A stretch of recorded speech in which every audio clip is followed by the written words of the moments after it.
Pinakasalan ko ba talaga yung lalaking yun? Bakit? Oh, grabe, anong ginagawa ko? Tigilan mo yan, Gia. Tara. Anong ginagawa mo? Inaantok lang ako, yun lang. Eh di matulog ka na. Pero anong ginagawa mo? Ang weird naman, sigurado akong niligpit ko yun. Niligpit? Niligpit ang ano? Yung bagay na makakatulong sa atin para magkaroon ng magandang unang gabi na magkasama. Ay, ginawa mo. Handang-handa, nakikita ko. Ano? Teka, magandang unang gabi. Eh anong impyerno ang hinahanap ng kumag na yon? Hindi pwede. Kulay cobalt asul. Hindi niya magagawa. Mag-asawa tayo, pero iba pa rin. Hindi pwede. Inaasahan ba yun dahil kasal tayo? Teka, anong impyerno ang sinasabi ko? Biglaan ang lahat ng ito. Hi, heto. Teka, hindi pa ako handa. Ha, ready. Earplug. Hindi ako karaniwang humihilik, pero minsan humihilik ako kapag pagod na pagod ako. Sige, matutulog na ako. Pagod na ako. Magandang gabi. Ano ba ang iniisip ko? Honeymoon. Pagpapalakas ng relasyon sa pagitan ng lalaki at asawa.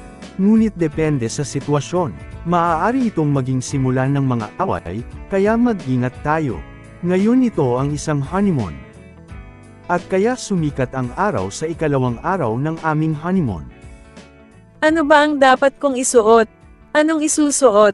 Ano ang dapat kong isuot na magmumukha akong maganda? Isang bagay na hindi masyadong ordinaryo, pero uso, pero simple. Isang bagay na hindi sumisigaw na ako ay nasa honeymoon, pero komportable rin. Sandali lang, malapit na akong matapos. Patapos ka na ba? Gaano pa katagal ako maghihintay? Ano ba? Anong suot mo? Anong problema?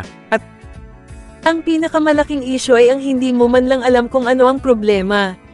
Seryoso ka bang nagsusuot ng medyas na may sandalyas? talagang mahalaga ba iyon? Hindi naman sa may mag-aabalang tumingin sa mga yan. Tignan ko, Bo Pauls. Ang schedule natin para sa araw na ito ay hindi ang mahalaga ngayon. Sumunod ka sa akin. Ray, bitawan mo nga ako. Ibig sabihin, kinalagkad ko siya dito, pero hindi rin naman sa marami akong alam tungkol sa moda. At hindi ako nakakalabas sa loob ng maraming taon. Pero, anumang isuot niya ay dapat mas maganda kaysa sa suot niya kanina. Kailangan ko siyang bihisan ng disenteng damit bago kami umalis. Wow, Minchol, ang ganda. Talaga, mabuti iyan. Hindi ba sapat na ito? Sa tingin ko hindi ako mababangga ng kotse kapag suot ko ito. Kaya para sa kanya, ang konsepto ng damit ay parang animal camouflage. Ibig sabihin, kung isa kang tao, kahit man lang, magbihis na parang isa, ang pangbakasyong kasuotan ni Minchol version ni Gia. Mukha bang maganda ito? Hindi ako sigurado. Mukhang maganda. Sa akin, mukha naman, kaya iyan na ang isuot mo. Bigyan mo ako ng 7 set ng suot ko. Pero sabi mo mukhang maganda. Hindi ba magandang magkaroon ng ilan sa mga iyon, kung gayon? Anong klaseng buhay ang ginagalawan ng bastardo na ito hanggang ngayon?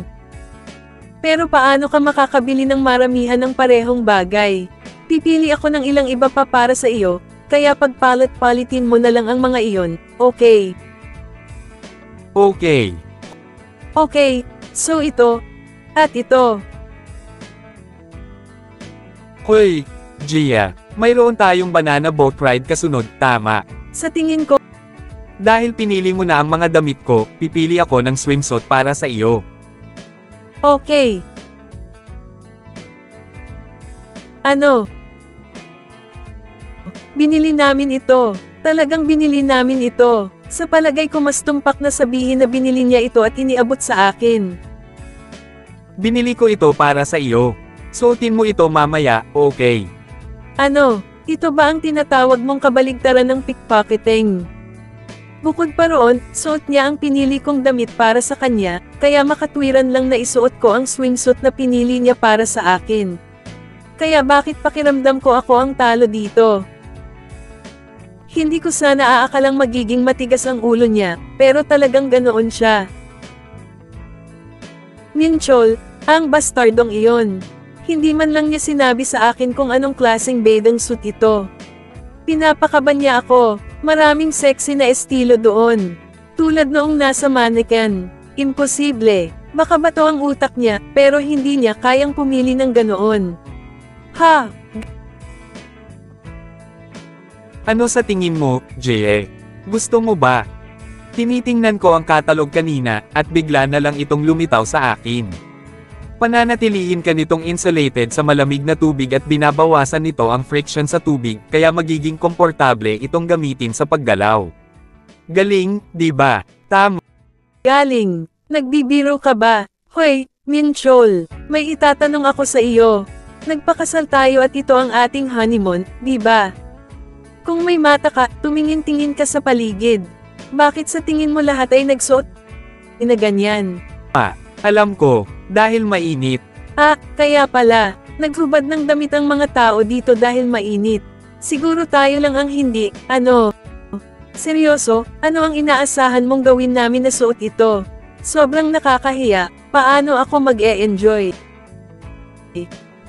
Naging masaya kami. At ang bodysuit ay talagang komportable.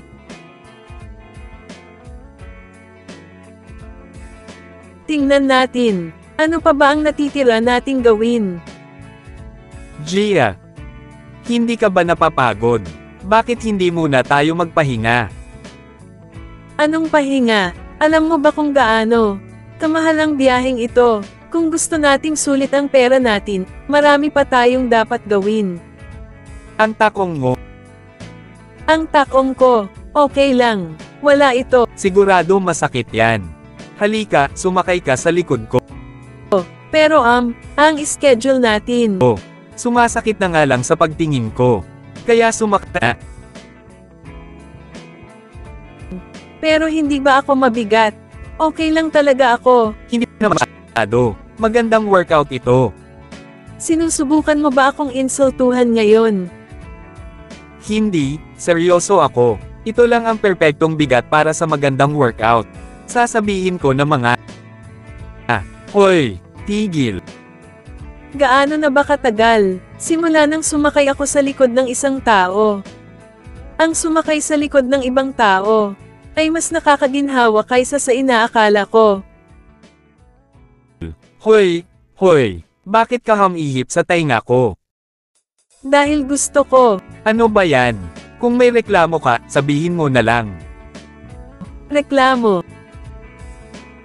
Minchol, tigil. Magpakuha tayo ng litrato.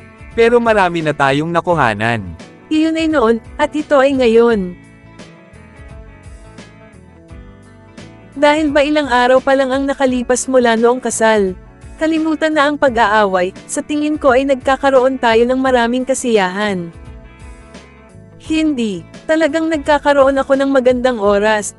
Gaano na ba katagal simula nang magkaroon ako ng ganitong kasiyahan? Nanginginig, talagang masaya ako, sobra kaya gusto kong manirahan dito magpakailanman. Alam kong ginawa ako para manirahan sa ibang bansa. Ano yun? Basta na lang niya sinabi sa akin na sumakay sa likod niya ng ganon. Akala ko sisabog na ang puso ko. At bakit kailangang maging napakalapad ng likod niya? At ang init pa, akala ko sisabog na ang puso ko, pero kahit papaano ay komportable.